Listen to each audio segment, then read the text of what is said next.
And we discovered our children 28 years ago when I was general manager at Perry Cabin. We came across Oxford then, and it was no busier or quieter than it is today. Yeah. And it really struck a chord. So when Mark decided it was time to leave the corporate world and break into self-employment at the height of the worst recession in living memory, after checking his sanity, we went looking at what was available and where we should do something. And having looked at St Michael's and Tillman and Easton, Cambridge and this area, Oxford sort of stood out as a real option, as much as anything else, because Robert Morrison appeared to be a sleeping gem. It's one of these things where you always joke, well, when you want to go out on your own, give me a call. You're never really fully expecting it, perhaps. Certainly not at the height of the worst recession in living memory.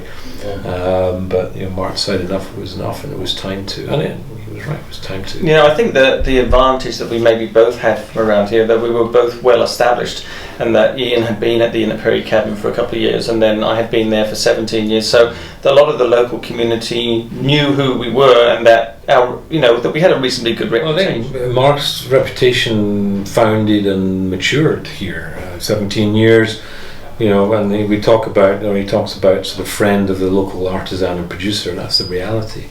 Is Mark has got relationships with the watermen and with the crop growers and the market people, developed over 17 years. So I guarantee when they get their best produce coming online, it goes to Mark before it goes to anyone else.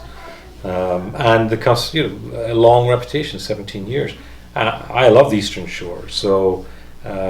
It was a gamble, actually, more for me probably in some ways than it was for Mark, because Mark had the confidence of knowing his suppliers, his customers. Well, I felt when I was at the Inn at Perry Cabin, for example, that that was my own hotel because I'd been there for so long, and so coming over here, it was just another step, except it was now 50% mine, but. The strange thing was when we first took it over back in 2010. Of course, I was nervous about opening up and again putting some new dishes on the menu. But to be honest with you, it was a real surprise because the people that came to the Robert Morris Inn were so happy that it was back open again, and of course they were ecstatic that Ian and I had got together and we were opening it, and I was cooking and he was managing it, so it was a win-win situation. But the pressure was kind of let off, and of course we didn't open up with a lot of publicity. We did just basically word of mouth, and people just came to the Robert Morris Inn. And our first year, obviously, business was strong. When you're the new kids on the block, the business is really strong, and we had a lot of good business in the first year. Of course, then more restaurants open up. Of course, then that dilutes a little bit, and they go off to different restaurants and try them. But they always come back because we've got a very consistent product. And let's not sell short in many ways what has been achieved, right. And particularly with yourself at the helm in the kitchen. The year before we took this place over, it did $110,000 in sales. First year we closed in this hellish recession at $1 million in a place that had been shut. And actually it's not because it was really because there was such an appetite for something kind of warm and homely, but that was if you like, underselling itself and over-delivering on the plate. And that's kind of where we've evolved, really, is by under-promising and over-delivering. Uh-huh. Now, 5 years down the road, our customers who come back to us, they know what to expect, they know what they're going to get. And I think it's a comfort. It's a case of, tonight I'm going out for dinner and it's not going to be a gamble. It's not going to be a risk. I know exactly what I'm going to get. And I think coming to the inn, there's that security for a customer. They know what they're going to get. Yeah. But about a year before, I competed in a competition against a really acclaimed chef in New York called Eric Repair. And it was a crab cake competition cook-off, and I beat him in the crab cake cook-off. So then we called that the award-winning crab cake. We used our own. So I tweaked it a little bit for the one from the Inn at Perry Cabin, and then of course went up and beat him in that little competition we had. And of course now we had our new crab cake on the menu. So I mean, that's like that's the holy grail, isn't it? I mean, the crab cake. The crab cake is, Eastern Shore. Yeah. Yes, it is, and like the great thing about, as Ian was mentioning earlier, about the local suppliers, me knowing a lot of them, personally, and being able to get what I want when I want, and when they'll call me and say, look, Mark, we can't deliver until 3:30 in the afternoon. Is that going to be okay? And that's the case today with the soft shells. We've got beautiful soft shells that came in today. And we're doing a take on the American classic, a pretzel and mustard, by doing a pretzel crusted soft shell with local corn succotash, vine ripe tomatoes from a farm close by, and a little grain mustard butter sauce. So that's Ian Facebooks and tweets it, and customers look at that and go, oh my goodness. We get phone calls every day saying, have you guys got soft shells on the menu? So that's your answer. And then they can see, the media, the social media network is very important to us in particular, and Ian's very strong at that, and really pushes the food and also the inn on that. Yeah. For me, I think it's about using local products and farm to table, and just preparing it nice and simply without being too, let's say detailed, but we make great sauces, and we cook, we prepare all our products from fresh. But I think there's a lot to be said for being able to cook ingredients correctly and presenting them on a plate in a really nice fashion. But it's got to taste as good as it looks, and I always say you're only as good as your last meal. I think we've both done the high-end thing.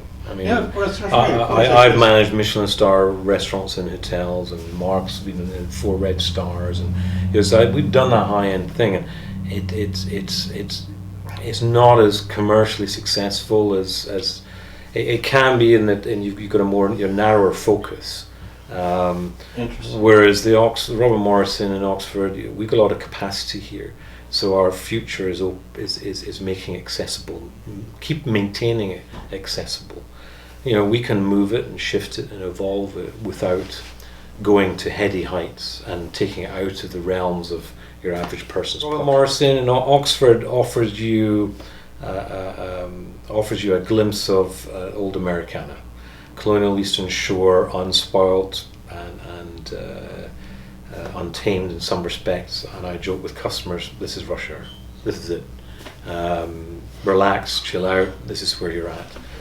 Grab a cocktail or a cup of tea, sit on the porch and just watch the world going by, and let Mark woo you with his great flavours in the menu at night. It is really that simple. As we go forward, we'll gentrify the rooms. We've got plans for these rooms to restore them back to what they were, kind of, and all of that will almost become secondary. The spirit and the heart of the inn really won't change significantly. In the past, the Robert Morrison has had such a great reputation, even before we took it over. And it used to be fine dining, and I think we'd like people to know that it's accessible for everybody. You can come here, you can eat at the bar, you can come and eat in the tavern, the tap room, and get the same great food everywhere.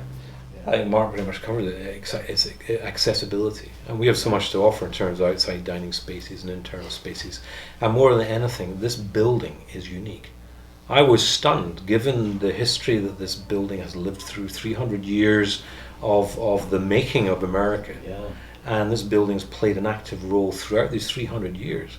And it astonishes me that so little of that is not recognised. How iconic it actually is. Well, we have like local regulars, and then we have Western Shore regulars.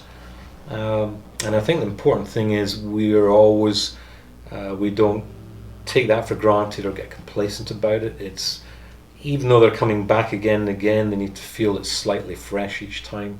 And that's the challenge, is once people are your regular, they start to maybe see Achilles' heels and what have you. So it's really important that we don't get complacent, and that each experience for them is special. And if they drift away, then trying to find a way of is there something we can do to pull you back? But people are explorers, so sometimes they'll come here, we see them for 6 months on and off, and then they drift away, and then we see them again in a year's time. And there's so, as you said already, there's so many great restaurants in Talbot County, so many great inns in Maryland, as well as across the Western Shore, that people have so much choice now. It's unfair to expect a customer to be loyal truly to you and you alone. Yeah. Doesn't work like that anymore. Yeah. But we're grateful for all the regulars that we have, and we do have a lot. And we probably have, I probably have a band of regulars that are ones that I know better than maybe Mark does. And Mark's the same. He has those band of regulars that are very kind of loyal to him, and then what we try and do is try and make them loyal to the Robert Morris. Yeah.